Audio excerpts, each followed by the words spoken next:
Hello ladies and gentlemen and everything in between. We are here for another unboxing, and this time we are going to open the TIE Aggressor. I'm so excited for this one. I'm not even technically an Imperial player, but there's some stuff in here that I just needed a lot of. So I haven't opened it.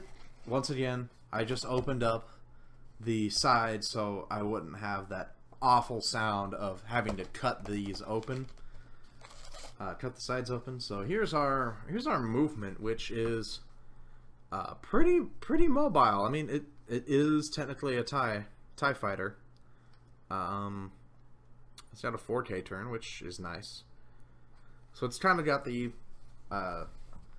sort of the old style TIEs. Because recently there's been a lot of like really weird TIE fighters coming out, like the TIE Striker couldn't move more than 3, but it had a title to where it could like do kind of a free boost without it being a boost, so you could still boost. There's been some really weird ships coming out for Imperials movement wise, so this seems like it's a little bit of a return to form for TIE fighters. But this one is a little bit different because we actually have a turret slot, the first turret slot for the Empire, which is really exciting for like every TIE fighter pilot out there, or like every Imperial player out there, because yeah, the turrets just destroy everything for an Imperial player. I really like how like different and detailed this TIE Aggressor is. I like it. Let's put it on the base. Back to the basics. Doodly doo doo doo. Doodly doo. Ba-doo ba-doo. So, let's see if these pegs are awful to try and put on, because the other ones have not been kind. They're still a little rough. Alright. They're still new. This is fine. Alright. So here's our little aggressive boy on a stand, on his stance, like so. So move the trash, get this shit out of here. So let's see what wonderfulness is within these walls. These walls? Alright, so we have, of course, our usual spiels. I have barrel roll, target lock, and focus as actions, and yeah, there's not like a lot going on these. Movement dial, which is really nice actually. Some people that I know will say that this dial is like in fact way better than the TIE Advanced dial. So we do actually have a new type of card in here called like dual upgrade cards. These started, I think, in the U-Wing, or no, it was in one Scum and Villainy ship with like adaptive or something. But dual upgrade cards are double faced because they do not have a card back. They can be identified by the symbol in the lower left corner. When a ship equipped with a dual upgrade card is placed into the play area, it's placed during this play area during setup. Its equipped dual upgrade card can be placed with either side face up. So dual upgrade cards are not active until they are placed in the play area during setup.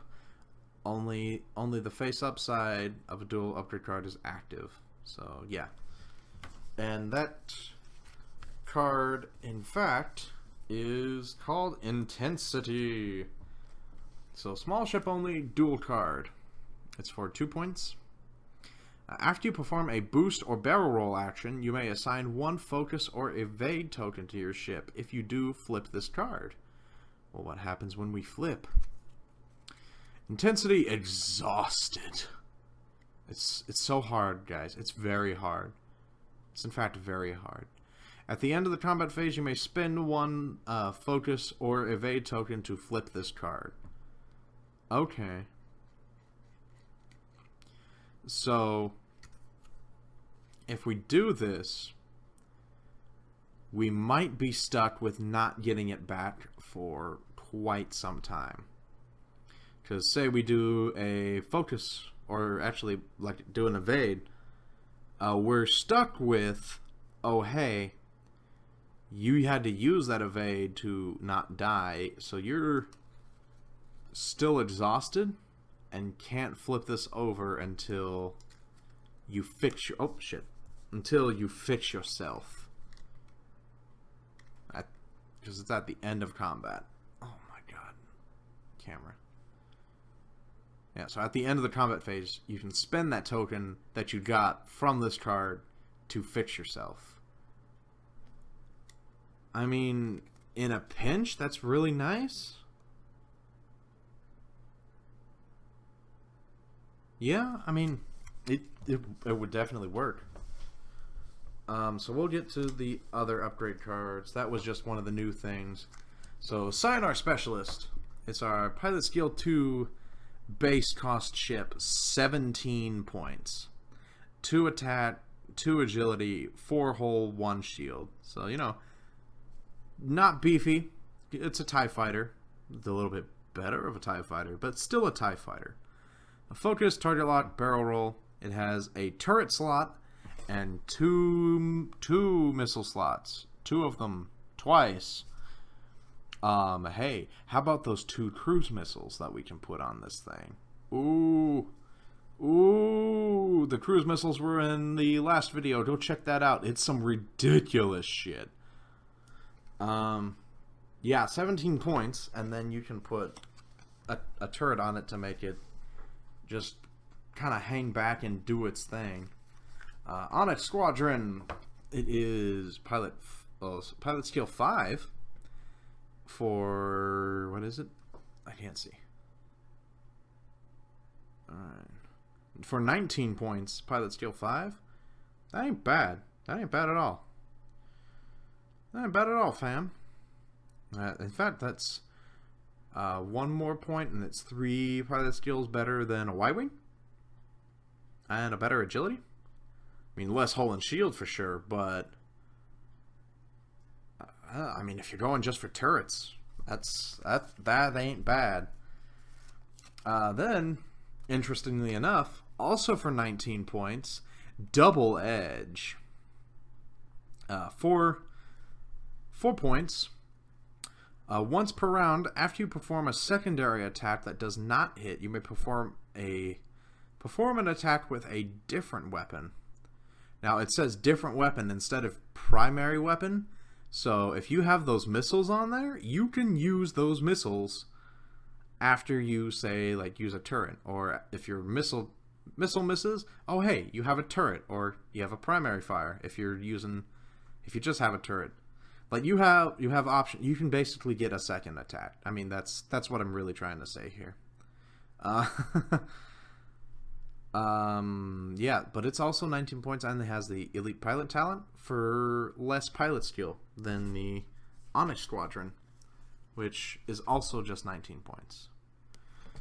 Interesting little thing there. And then, of course, we have Lieutenant Kestal, pilot skill 7.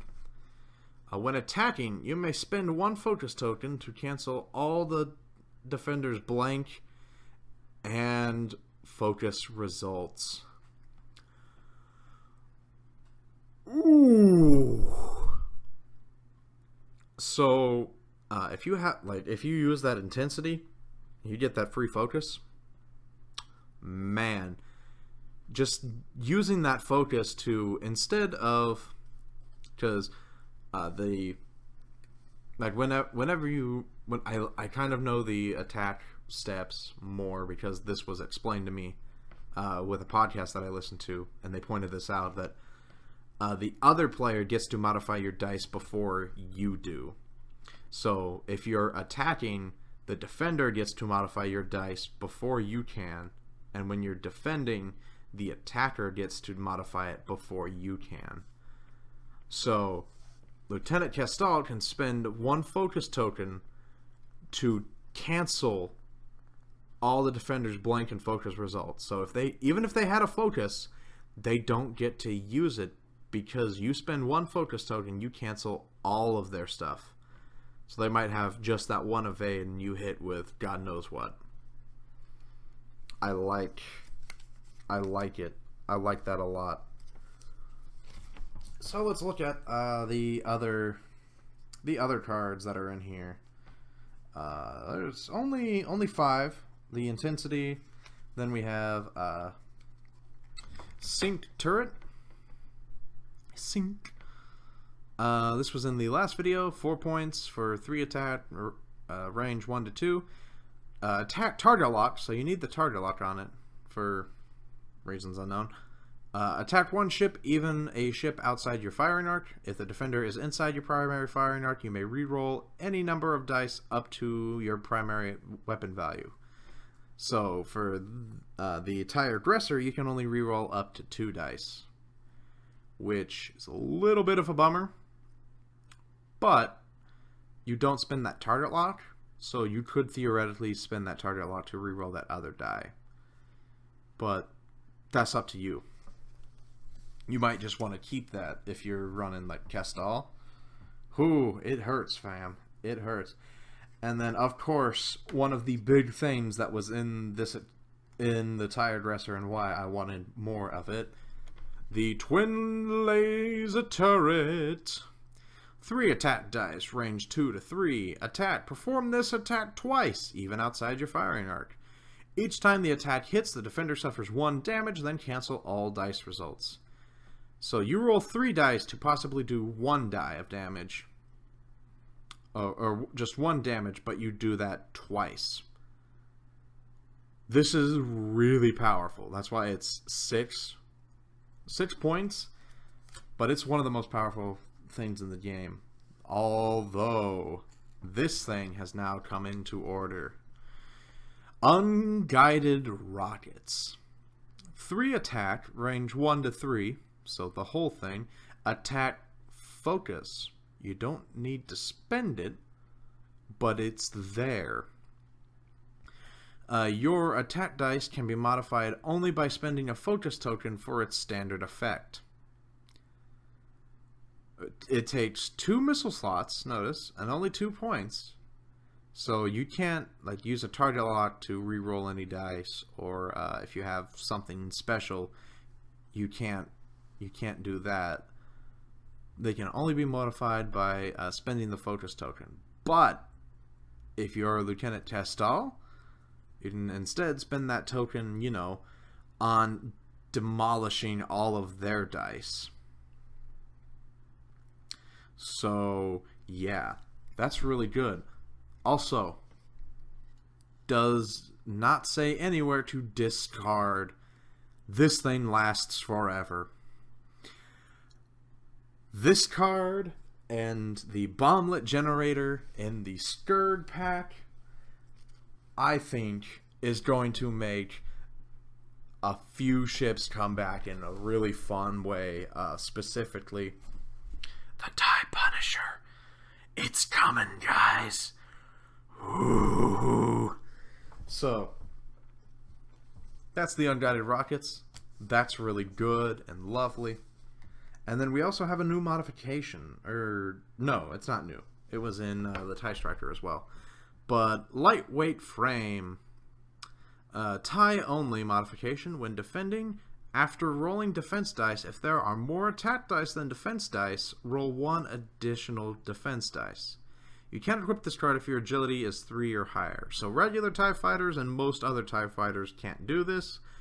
But things like the TIE Aggressor, the TIE Bomber, the TIE Punisher, a lot of things can roll an additional defense dice now if something's hitting it with a lot of dice, which in X-Wing is all the time. But yeah, that's everything that the TIE Aggressor has to offer us, and boy howdy does it deliver. I was so excited about this ship, even though I'm typically a Rebel player. I do like at least getting one of everything, at least for upgrade cards and whatnot. But I also really liked the idea of this ship in the Imperial stuff, to where you can kind of have it just kind of float around with a turret and just shoot at things from far away and not have to deal with maneuvering much. Is really nice if you are not good at flying ships like I am, and that's why I have a lot of ships that are a lot of health. But that's going to do it for the TIE Aggressor expansion. If you like this video, like, share, subscribe, and do all that. We also have the Wookiee gunship and the Skurd H6 bomber out. Hopefully, probably, all in this ish. Words describe. Yeah. But yeah, I am excited for all of these ships. Here, let's just bring them all out. Bring them all out. Oh my god. This bomber's going to be a problem with bumping people, isn't it? Let's see. Yeah. Nothing can get close to it. Okay, the gunship can. They're buddies. But yeah. That's the whole wave 11. I will probably be doing something with X-Wing on this channel at some point. I don't know when or what, because I need people to play, and would need to lug around everything, like recording wise, to games, and they have to have people's permissions and whatnot. But I think eventually I will be doing some X-Wing, and then me and Alex will be doing Armada here, because we do play that occasionally. But yeah, look forward to all of that at some point. I will update you guys on that if that is happening, when that is happening. But until then, we have these new toys to play with, and I'm so excited, because I might have to play a TIE Punisher for a while. Oh, it's gonna be good. It's gonna be really good. Fucking Death Rain with the bomblet generator, unguided missiles. Oh, it's gonna be stupid, and I love it. It's gonna be real cheap too. Fuck, can I put another ship in my current Punisher build? Ooh. Look at the options that have been given to us with just these 3 new ships. I'm gonna have to play around in squad building and see what I can come up with. But yeah, that's all, everybody.